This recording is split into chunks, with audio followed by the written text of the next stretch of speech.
Hello friends, welcome to BSL study point. तो friends, आज की इस वीडियो में हम लोग देखने वाले हैं तुलसीदास का जीवन परिचय, जो कि फ्रेंड्स बहुत ही इंपॉर्टेंट जीवन परिचय है। अगर फ्रेंड्स आप लोग तुलसीदास का जीवन परिचय याद कर लेते हैं तो फ्रेंड्स समझ लीजिए कि इसका बोर्ड एग्जाम में आने के चांसेस बहुत ज़्यादा हैं फ्रेंड्स, क्योंकि अगर अब के बोर्ड एग्जामों में फ्रेंड्स जो जीवन परिचय पूछे जा रहे हैं वो फ्रेंड्स पूरे 5 नंबर के फ्रेंड्स पूछे जा रहे हैं। तो फ्रेंड्स यह वीडियो देखकर आप भी पूरे 5 नंबर अपना पक्का कर लीजिए, क्योंकि फ्रेंड्स तुलसीदास का जीवन परिचय बहुत ही इंपॉर्टेंट जीवन परिचय है। तो चलिए फ्रेंड्स, हम लोग वीडियो को करते हैं स्टार्ट। देखिए फ्रेंड्स, कैसे जीवन परिचय लिखा जाता है। फ्रेंड्स आप लोग भी ऐसे ही जीवन परिचय लिखिएगा, क्योंकि फ्रेंड्स 3 नंबर आपको जीवन परिचय पे मिलता है और 2 नंबर इनकी कृतियों के बारे में लिखने पर आपको मिलता है। तो चलिए फ्रेंड्स, देखिए कैसे हम जीवन परिचय लिखा जाता है। तो देखिए फ्रेंड्स, तुलसीदास का जीवन परिचय हम लोग लिख रहे हैं। तो देखिए फ्रेंड्स, गोस्वामी तुलसीदास का जन्म सन 1553 ईस्वी में बांदा जिले के राजापुर नामक गांव में हुआ था। यानी कि जो गोस्वामी तुलसीदास हैं, इनका जन्म सन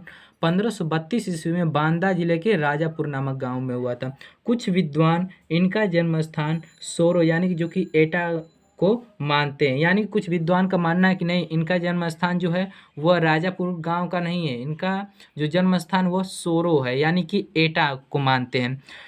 तुलसीदास के पिता का नाम आत्माराम दुबे और माता का नाम हुलसी था। यानी कि जो तुलसीदास थे उनके पिताजी का नाम आत्माराम दुबे और माता का नाम हुलसी था। अभुक्त मूल नक्षत्र में जन्म होने के कारण माता पिता ने इन्हें त्याग कर दिया। यानी कि जो फ्रेंड्स जब ये पैदा हुए तो फ्रेंड्स उस टाइम का नक्षत्र अच्छा नहीं था, जिसके कारण माता पिता ने इनको त्याग कर दिया, यानी कि इन्हें छोड़ दिया। तब इनका पालन पोषण बाबा नर हरिदास द्वारा हुआ। यानी कि जब इनके माता पिता ने इनको त्याग दिया, इनको छोड़ दिया कहीं ले जाकर, तो वहाँ पे इनको बाबा नर हरिदास ने पाला पोसा, यानी कि वही इनके क्या हुए, आगे के मार्गदर्शक हुए। राम जी की कथाओं का ज्ञान तुलसीदास को सबसे पहले इन्हीं से प्राप्त हुआ। यानी कि जो राम जी, जो आप लोग ने सुना होगा कि रामचरितमानस जो लिखे हैं तुलसीदास जी ने लिखा है, तो फ्रेंड्स तुलसीदास जी को कहाँ से ये सब की जानकारी प्राप्त हुई, तो यह जानकारी तुलसीदास को फ्रेंड्स सबसे पहले नर हरिदास के द्वारा प्राप्त हुई। उसके बाद देखिए फ्रेंड्स आगे क्या है। इसके पश्चात इन्होंने काशी जाकर अनेक शास्त्रों का अध्ययन किया, और उसके बाद ये काशी गए और वहाँ पे जाके अनेक शास्त्रों का अध्ययन किया। यौवन अवस्था में यानी यौवन काल में तुलसीदास का विवाह रत्नावली के साथ हो गया। यानी कि युवा अवस्था में इनका विवाह तुलसीदास का रत्नावली के साथ हुआ। रत्नावली अद्वितीय सुंदरी थी, यानी कि जो रत्नावली इनकी पत्नी थी वो बहुत ही सुंदर थी। रत्नावली द्वारा एक बार इनकी मोह ममता की निंदा करने पर इन्हें वैराग्य उत्पन्न हो गया। यानी कि ये रत्नावली को इतना सुंदर थी कि ये क्या थे, उस पे मोहित हो गए थे, उसके हमेशा आगे पीछे घूमते रहते थे। तो उसने इनको बहुत मोह माया को लेकर इन्होंने, जो रत्नावली थी उन्होंने बहुत कुछ इनको सुनाया, तो इन्हें उसके प्रति, जो रत्नावली थी उसके प्रति वैराग्य जाग गया। तो जब वैराग्य की भावना उत्पन्न हुई तो इस प्रकार तुलसी के हृदय में जहाँ रत्नावली का रूप बसा था वह स्थान श्री राम की पावन भक्ति ने ले लिया। यानी कि जहाँ पे उन्होंने अपने दिल दिमाग में रत्नावली को बसा रखा था, उसके स्थान पर इन्होंने श्री राम जी को शरण दी, यानी श्री राम को अपने मन दिल दिमाग में बैठाया। उसके बाद फ्रेंड्स तथा तुलसीदास राम के परम उपासक हो गए था, और तुलसीदास इतने बड़े भक्त हो गए श्री राम जी के, यानी भक्ति में इतने लीन हो गए कि वे उनके उपासक भी बन गए। उसके बाद फ्रेंड्स आगे, यही उनके जीवन का परम आदर्श था। यानी कि श्री राम की भक्ति ही उनके जीवन का परम आदर्श बन चुका था।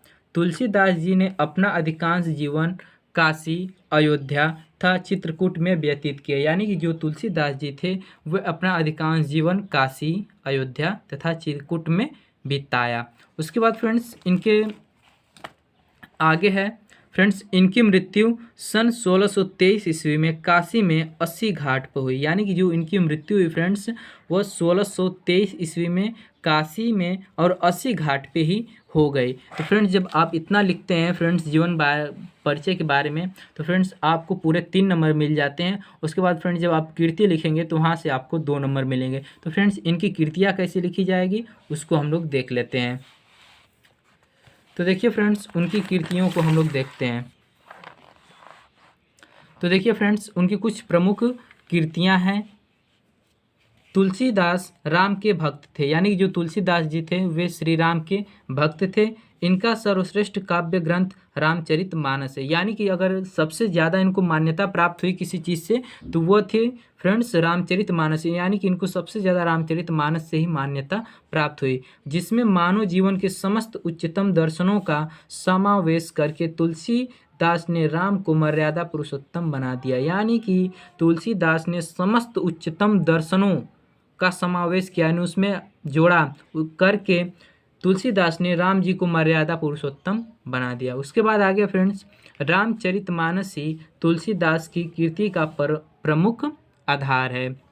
यह बहुत ही लोकप्रिय ग्रंथ है, यानी कि रामचरितमानस बहुत ही लोकप्रिय ग्रंथ है, बहुत लोग इसे मतलब पढ़ते हैं, जिसकी गणना विश्व साहित्य के प्रमुख ग्रंथों में की जाती है, और विश्व साहित्य के प्रमुख ग्रंथों में भी इनकी गणना की जाती है रामचरितमानस की। और इसके सिवा फ्रेंड्स इनके और भी बहुत सारे मतलब ग्रंथ है, जिसमें फ्रेंड्स विनय पत्रिका, गीतावली, कवितावली, जानकी मंगल, कृष्ण गीतावली, हनुमान वाहक और वैरवे रामायण आदि ग्रंथ की रचना की। यानी कि इन्होंने इनका अगर सबसे प्रमुख रचना की बात की जाए तो वह रामचरितमानस था, और उसके बाद इन्होंने बहुत सारी रचनाएं भी की, ग्रंथ भी लिखे, जिसके बारे में फ्रेंड्स मैंने यहाँ से रेड करके यहाँ पे सारी उनकी रचनाओं को नोट कर दिया है।